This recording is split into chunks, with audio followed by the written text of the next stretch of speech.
Hello.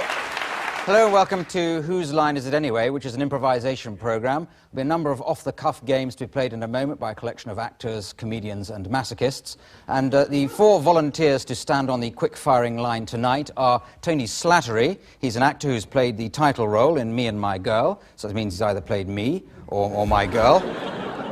Or my girl. And then from the US, we're pleased to welcome Betty Thomas. She's perhaps best known over here for her portrayal of Sergeant Lucy Bates in Hill Street Blues. So I reckon she's a sort of American Dixon of Dock Green. Then next we have Paul Merton. Now, there's been an enormous public response since Paul last appeared on the programme. But despite that, we decided we'd have him back anyway. And finally, our resident scallywag, John Sessions, who no doubt will be wagging his scally later on in the evening. Ladies and gentlemen, the contestants.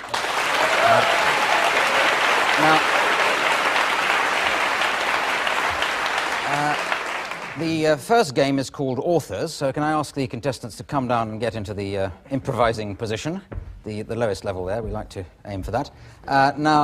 Authors is a game where they have a little bit of preparation in the sense that each of them have chosen an author whose style they've come along with, ready to improvise in. But in a moment, I'm going to get a suggestion from somebody in the studio audience for a title for a story for them to tell. And they'll take it in turns telling it, moving on as I press this buzzer like this. So first of all, I'll just get the authors you've gone for. Tony, which author have you chosen to adopt the style of? Well, I'd like to have a crack at William Burroughs. William Burroughs? Well, why not? I'd like to have a crack at him as well. Now, Betty Thomas. Mickey Spillane. Mickey Spillane, our firm ground there. And Paul? Barbara Cartland. Barbara Cartland, yes. Yes, one of my favourites. And John? Anthony Burgess. Anthony Burgess, right. OK, so now we need a suggestion for a title for the story. Someone got a really good one they've come along with? Jack and the Beanstalk. Well, that'll be very topical around about October when this show goes out. Jack and the Beanstalk, OK. Can you manage that? Starting off, Tony, starting with your author, go. Jack was a junkie, eyes oozing pus at the top of the beanstalk, eyes strangulated like swollen tongues. Well, the beanstalk wasn't saying too much neither. Get off your Mustang, Sally. Who do you think you are? I'm talking junk. I'm talking drugs at the top. His nipples firm to the kiss of the shower. The twin downy hemispheric globes of his buttocks slid down the beanstalk. He needed another fix on sewage canal.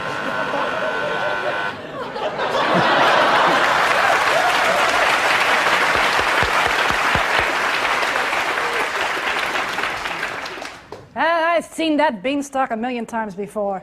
Sure, I knew he was tough. I knew he could talk. But who was this Jack fellow? And what was wrong with my head? Why had I That's it, a Mickey. Somebody slipped me a Mickey last night. Must have been that dame. Yeah, that dame. She bills herself as Beanstalk. Why didn't I think of that? As the sun glistened on the beanstalk's green, beautiful skin, Dr. Edward Palmer crossed the floor of the operating theatre. He had in one hand a diseased kidney, and in the other a bouquet of flowers. Jack walked into the room, and Dr. Palmer turned and said, One of these beans that one is talking of is, of course, a bean going back to bean talking, or as a bean. And what might be interesting, it is Jack, John, Giacomo, Johannes, and I, of course, was born, Jack, on a bean, and a bean talks, as indeed a bean can talk, even as we have been into the past tense. And this is very interesting if you like to go up your own fundament, as I do. Try again. Thank you. All right, resume your seats. Yeah. Thank you.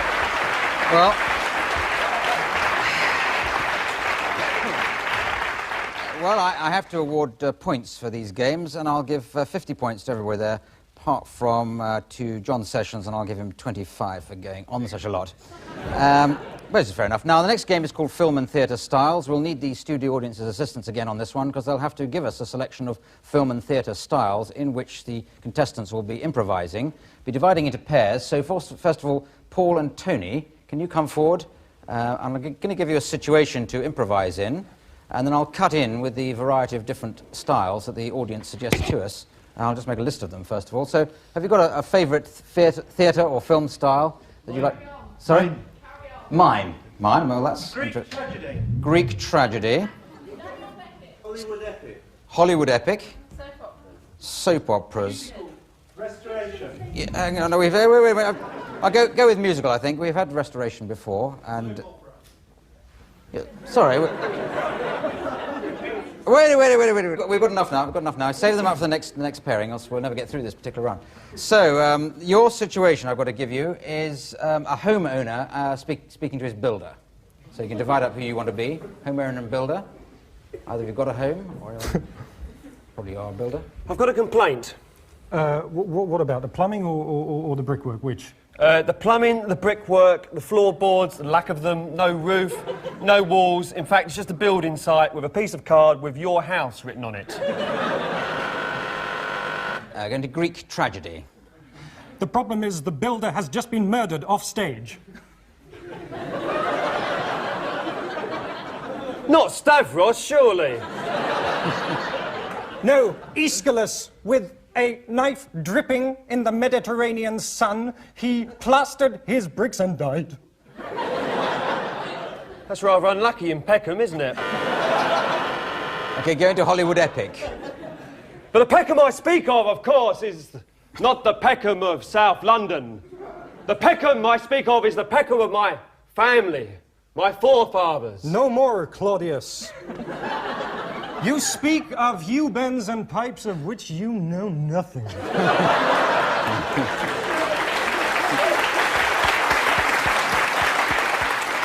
But why upbraid me, sire?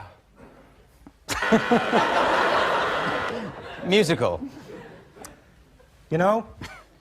I bet this reminds you of a song, doesn't it? All right, finish on the soap opera. Your plumber's dead. He was murdered by the spirit of your dead father. And I'm expecting his baby. Thank you. Thank you very much. All right.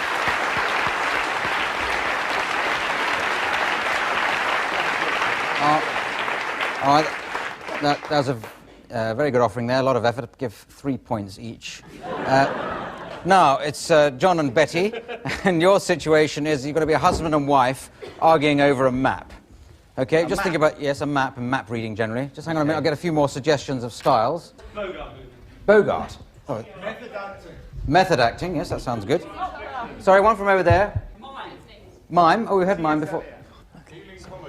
Healing comedy. Healing comedy. No, Ealing comedy, sorry. La Malade Imaginaire or something. Now, okay, I think we've got enough there. No, we've got masses now. What an enthusiastic audience we've got tonight. We've sat here 3 weeks and got 2 suggestions, and you've all been saving them up, haven't you?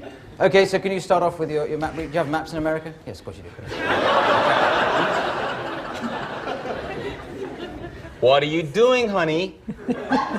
You don't do it that way. I've told you before, right? I told you at breakfast time, I told you when we took the Chevy Nova out of the garage, that you open the map, you fold it that way, and then you say, that is where we're going. That is where we're going. That is where we're just good. We're gonna... Oh, let's go into Ealing comedy. Now, what I've in mind for you, I'll tell you what I've in mind for you. What? It's a lovely drive, a lovely drive. Yeah. Come on, clear out of it, you kids, come on out of it. Sorry about that. Okay, let's go into a mime, or it could be a silent movie, I suppose.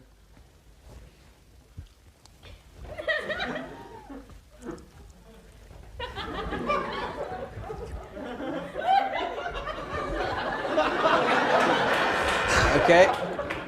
Yeah, plenty of miming and laughter there as well. Let's Invite dancing. let's go into some method acting. Don't tell me I can't! Don't tell you what, huh? You're full of it, huh? I am full of it. You're full of it. Yeah, you give me pain. I want pain here. And you know, because you married my father. Oh, God.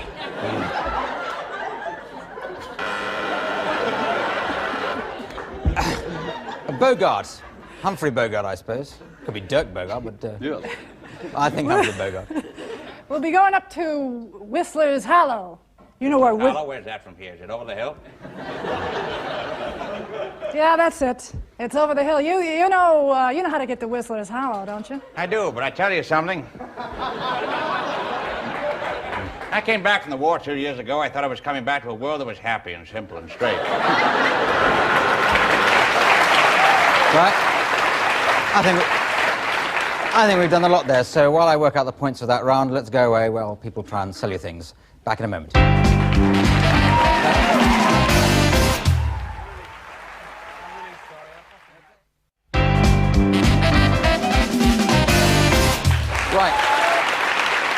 Right, thank you. Thank you very much. Welcome back. I decided to give 10 points to everybody for that last round. Now, the next game is called Props, for the simple reason that we use props in the course of it. And we do it in pairs again. And the first pair are Betty and Paul.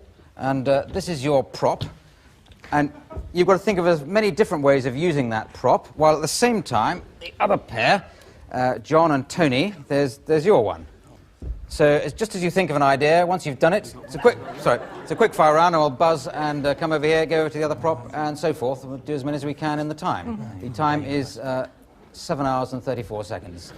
So starting with you, Paul and Betty, go. Let me out, you broads are all the same. Let me out! Hello, welcome to great failed prototypes of our time. Number 14, the first condom.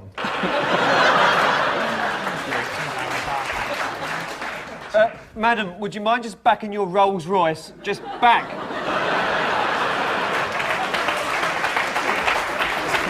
You think I'm a very clever person with cards, don't you?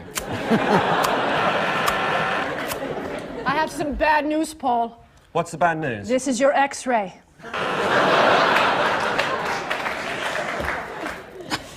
I hear from my Lord of Leicester, sir. Your head will be on the block shortly. I don't know about you, but with my curly hair, this works fabulous. It just gets it. You did say you were a qualified cosmetic surgeon. Thank you very much. Thank you.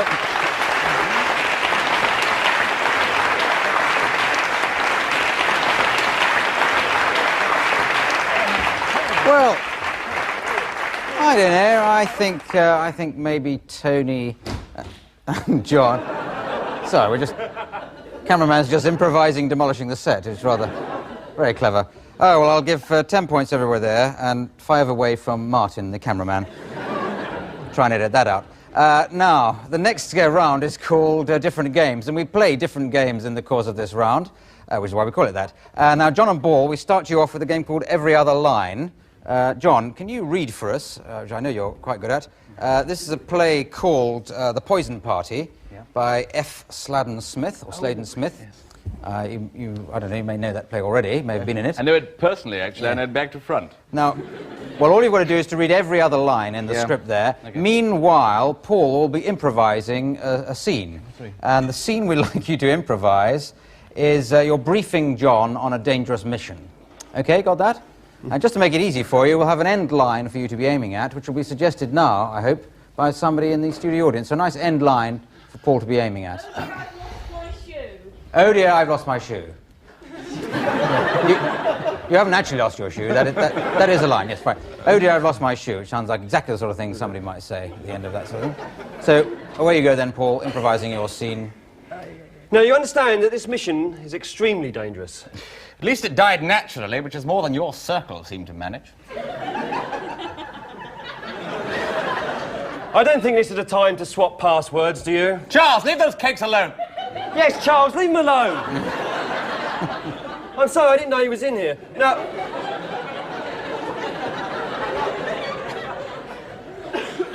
You've got to go to Nepal. All the more reason why I should come and give you a surprise, darling.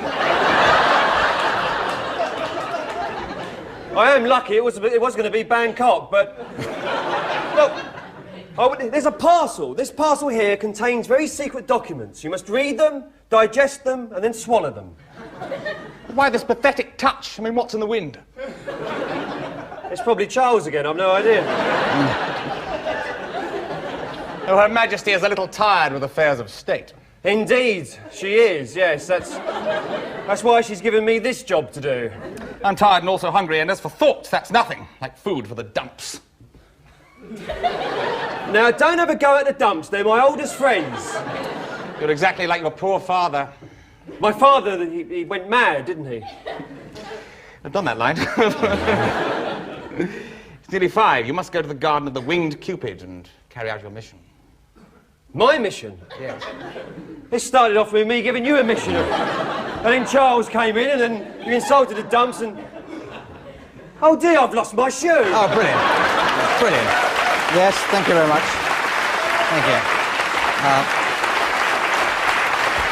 Yeah.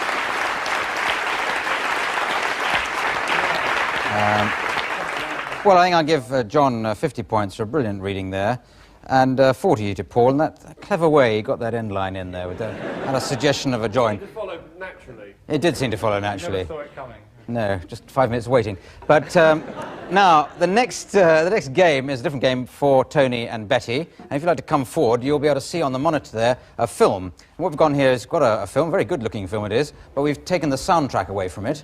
And Tony and Betty, they're going to have to improvise a soundtrack for us and see what they can make of it. Oh, we're going to give them a bit of a situation to work on. What we'd like you to sort of kind of pretend to be is like a husband and wife arguing over what to watch on television, or what they are watching on television. Anyway, where you go. Ah, so you want to watch Blind Date, do you? Well, you're not going to. I have to watch it. Don't you see? It gives meaning to my life. There's no meaning here. There's nothing for me. Why, this pillow, this bed, this dress. Don't shake your maternity bra at me. Just because I'm dressed as Lionel Blair.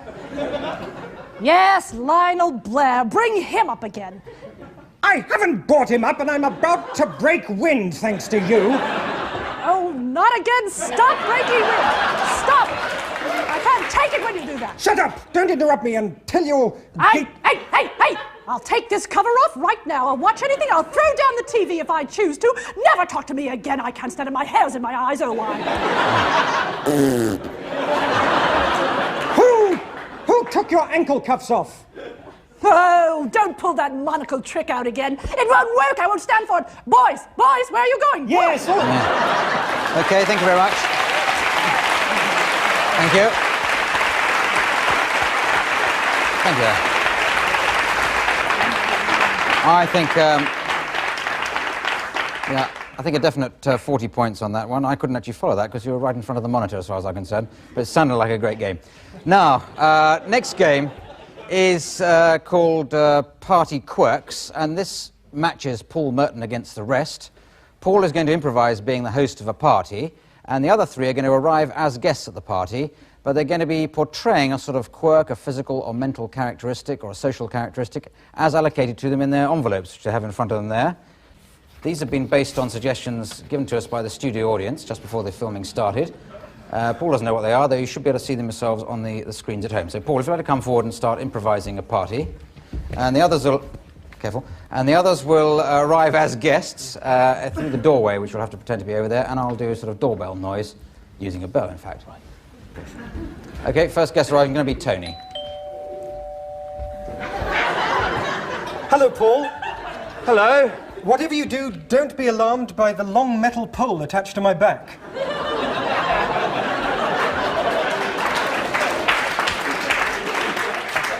That's somewhere to put the buffet then, isn't it? You're such a joker. Right. Would you like something? Would you like something to? Oh, you've turned round. Would you like something to? You care to eat something? Whiskey, soda? Yes. All right. Something with lots of calcium in it.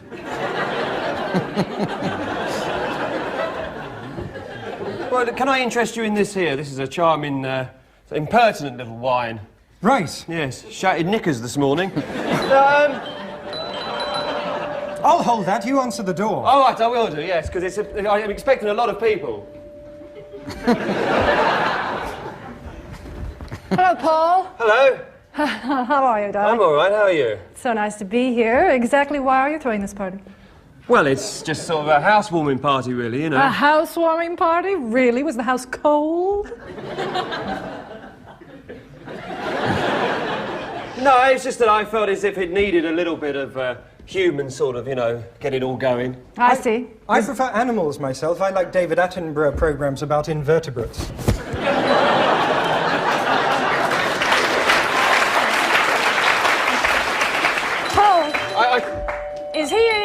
a close friend of yours? I think he is, yes. Hang on. Usually naked, Paul has his sexual organs tied up with pieces of string and small cuts across his chest. Here he is. That's only on a Thursday, though, isn't it? He talks, he speaks, he confronts, but at the same time, he's waiting for the Wakanya man to come. I'm sorry, I've run out of Wakanya. I'm waiting for the man to arrive.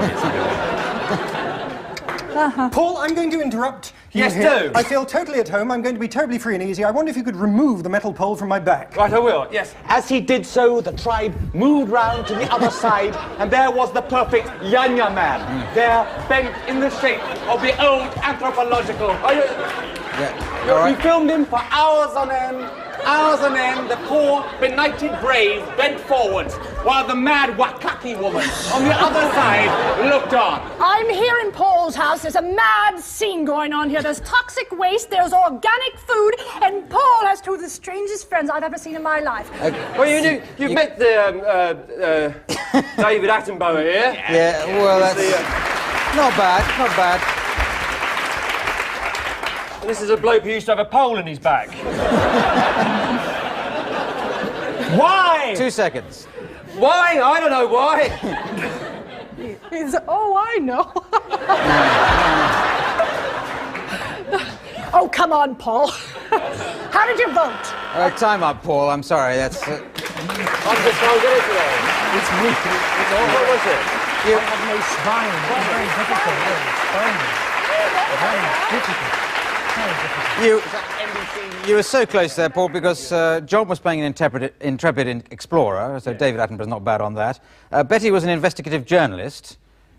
She couldn't have made it much clearer. Towards the end. Yes, when she had the notebook out, she was taking it down and saying, I am a journalist, look at my press card. And Tony was playing somebody who had no spine. Which... Fool I've been.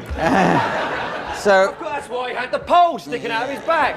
You had the pole round the wrong way, I think, in your imagination, but, well, you got 1.5, so I'll give you 1.5 points, I think, and 20 points to everybody else. And that was, in fact, the last game, and I'll just total up the scores there, and I see that, well, for the first time ever, John Sessions has won this week, so well done, John.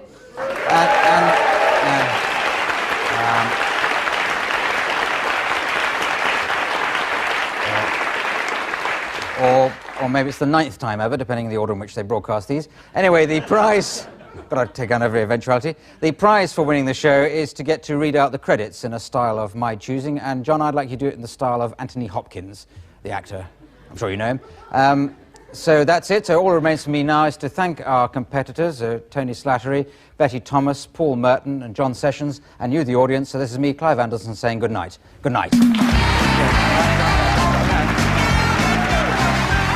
New Blindings Anyway, devised and compiled by Dan Patterson and Mark Levison. Starred Clive Anderson, John Sessions with Paul Merton, Tony Slattery, title music by Phil Pope, film clips supported by C. Cameron, Martin Hawkins, sound supporter, vision mixer, Ross Story, floor manager, James somebody, doesn't matter really. Makeup, production, something, I don't know. Production, somebody else. Somebody here called Mary, nice girl, Mary Bell, yeah, lovely girl. Michael Lingard, Pip Gardner, Denise O'Donoghue, lovely person. Producer Dan Patterson, he pays the money, he'll do all right.